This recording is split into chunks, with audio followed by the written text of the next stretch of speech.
Commuters who live along the number 5 line have plenty to complain about, as just 67% of its journeys arrive on time.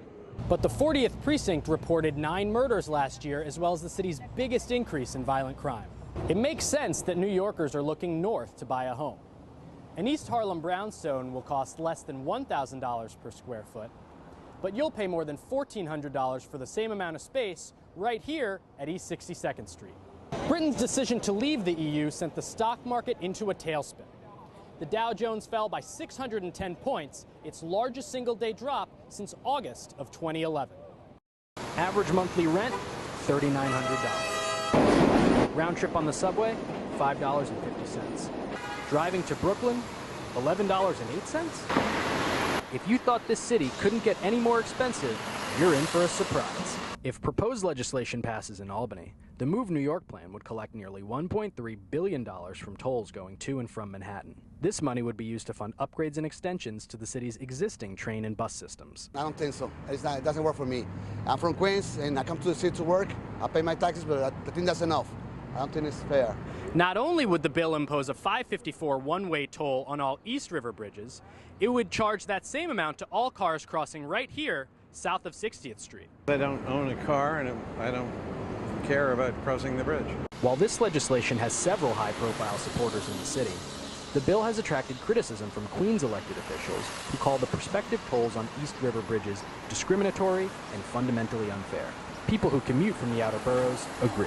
It's already too many tolls, it's already expensive for the drivers, so I think it's too much already, too much.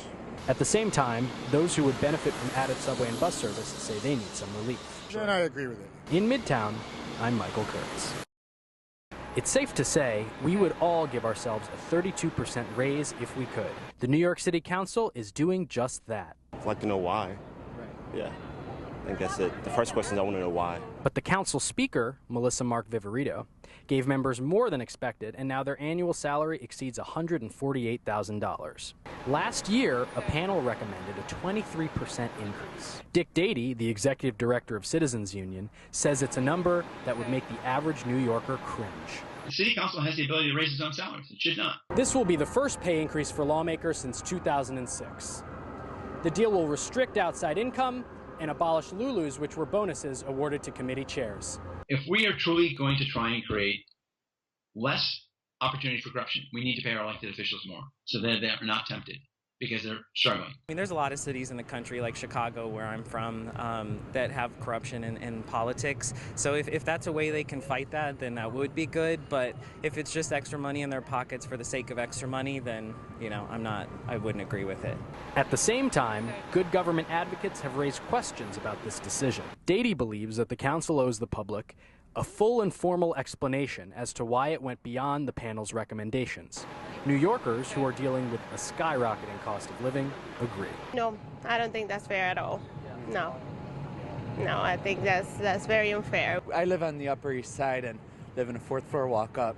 Can't even afford to go grocery shopping half the time. So, yeah, definitely not fair. At City Hall, I'm Michael Kurtz.